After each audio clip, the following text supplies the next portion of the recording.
He mocked God, called himself an atheist, and thought faith was for the weak. But one night, in the middle of a storm, fear broke him.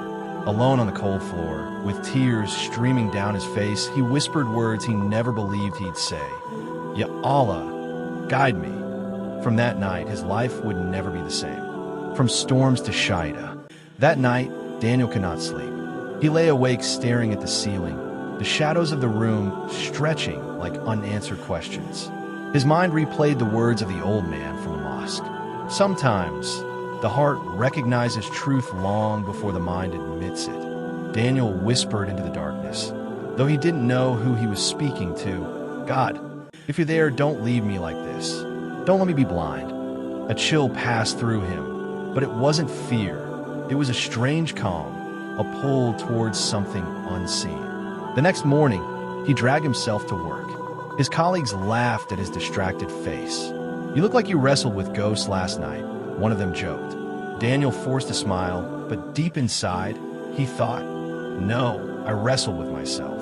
On his lunch break, instead of eating, he found himself walking again, this time not to the mosque, but to a small bookstore tucked between two cafes.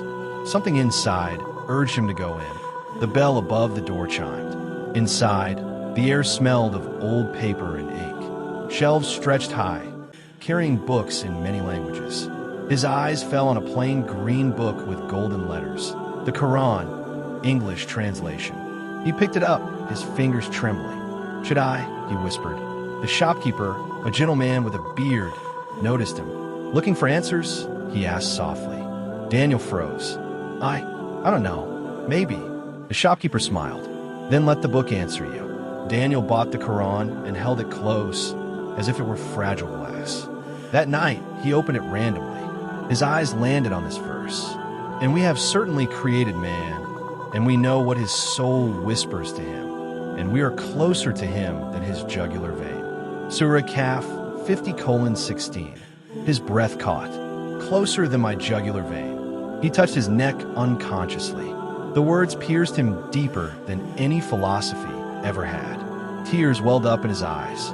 "Ya Allah, is this you? Are you the one I've been searching for?" For the first time in his life, Daniel prostrated his head to the floor, not knowing the correct way, not knowing the words, but simply pouring his heart out. "Guide me, please guide me." The room fell silent, yet Daniel felt as though the universe itself had heard his whisper. That night, Daniel lay awake on his bed. The Quran beside him felt like a heartbeat in the silence of the room. His thoughts ran wild about his parents, his friends, his future. Would they ever understand? Could he ever explain this fire that had lit inside his soul?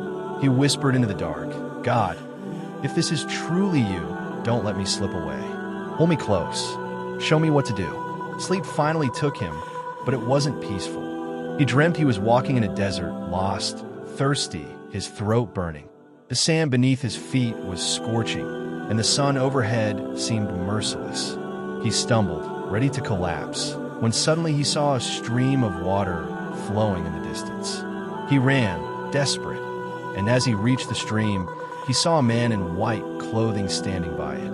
His face was luminous, full of serenity.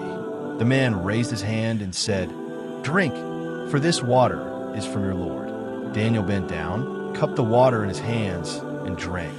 It was sweeter than anything he had ever tasted, cool and soothing. And as it touched his tongue, the man smiled and whispered, "You are not lost. Allah has chosen you." Daniel woke up trembling, his heart pounding. He rushed to the Quran, opened it blindly, and his eyes fell on the verse. "And Allah guides whom he wills to a straight path." Quran 2:213. Tears spilled down his cheeks. "This is real," he whispered. "This is no accident. He's calling me." The next day, he couldn't keep it to himself. He went to the small masjid again, where the imam greeted him with warmth. Daniel shared his dream, his confusion, his longing. The imam listened patiently and then said, "Brother, Allah is showing you signs. When the heart is ready, the tongue should testify." Daniel's chest tightened. He knew what the imam meant. The moment was approaching, the moment of truth, the step that would change his life forever. But fear tugged at him. What if my parents disown me? What if I lose my job? What if I can't live up to this faith? The imam placed a hand on his shoulder and smiled gently. Brother, when you walk towards Allah, He runs towards you. Trust Him. Say it when your heart is ready.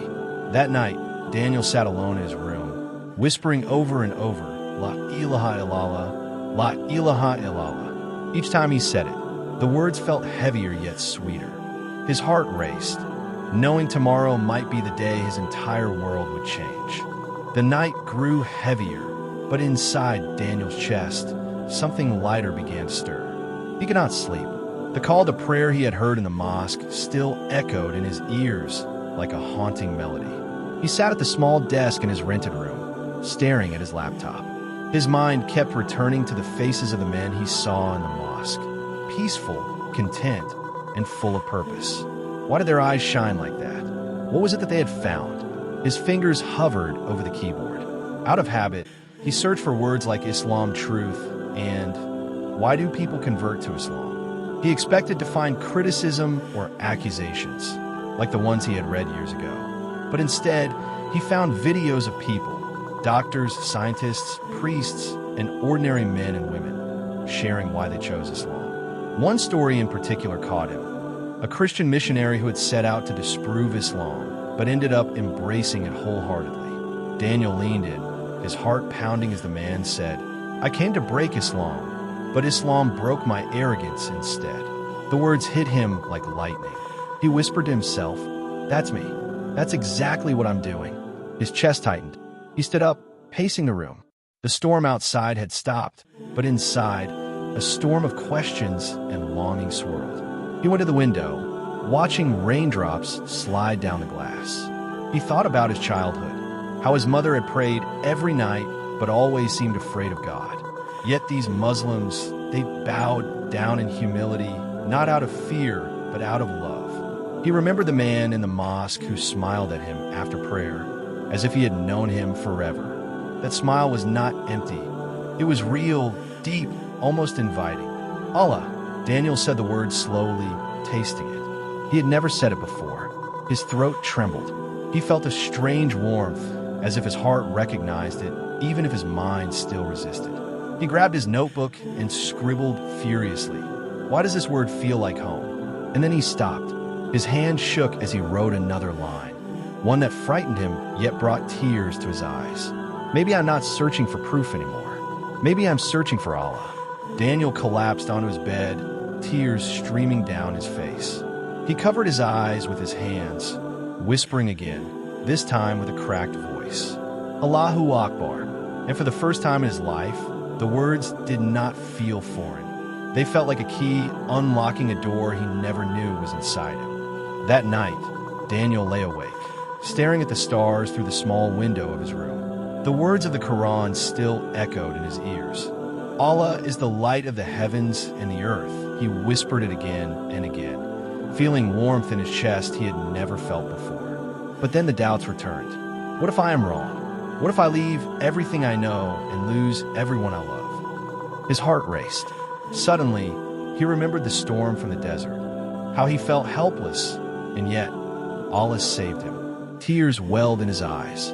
He whispered into the silence, Oh Allah, if you're truly guiding me, then don't let me stray. Show me the truth, and I will follow it, no matter the cost. As he drifted into sleep, Daniel dreamt of a bright path stretching across the desert. On one side was darkness, filled with whispers and shadows. On the other side was a light so pure it made his heart tremble. A voice whispered in the dream, This is the path of Ibrahim, the friend of Allah. Walk it, and you will never be lost. Daniel woke up gasping. His heart was pounding, but this time it wasn't fear, it was hope. He knew tomorrow would not be like yesterday. Something inside him had changed forever. The next morning, Daniel couldn't shake off the dream. His heart was restless, as if it was pushing him towards something. After hours of pacing, he gathered the courage to search for the nearest masjid. When he arrived, his hands trembled. What if they rejected him? What if they looked at him as an outsider? But the moment he stepped inside, an old man greeted him with a smile and said, Assalamu alaikum, brother. That single word, brother, pierced Daniel's heart. He sat with them, listening quietly as the imam spoke about the mercy of Allah. Every word felt like it was directed to him. After the prayer, Daniel approached the imam and said, I think Allah is calling me, but I'm scared. The imam placed his hand on Daniel's shoulder and replied, "Fear is natural, my son. Even Ibrahim, A.S., faced fear when Allah tested him. But when you trust Allah, fear turns into strength." Daniel felt his eyes burning with tears. For the first time in his life, he wasn't alone. He whispered to himself, "This is it. This is where I belong." Daniel stood in the masjid, heart pounding like a drum. The imam gently guided him, saying, "If your heart is ready, repeat after me." Daniel took a deep breath. Tears rolled down his cheeks as he whispered, "Ashhadu an la ilaha illallah, wa ashhadu anna Muhammadan Rasulullah." Silence filled the room, and then a chorus of voices said, "Allahu Akbar." The believers surrounded him, hugging him, calling him brother. In that moment, Daniel felt a weight lift off his chest. All the storms, all the doubts, all the pain gone. What replaced it was peace, a peace he had never known before. That night, as he lay down to sleep, he remembered the dream. The desert, the storm, the door of light. He realized now, Allah had always been guiding him. He had just opened the door. Daniel closed his eyes, whispering softly, "Ya Allah, thank you for bringing me home." If this moment touched your heart, whisper Subhanallah, type La ilaha illallah in the comments, and share this with someone searching for truth today. And don't forget to subscribe to Deen in Minute for more heart-shaking stories.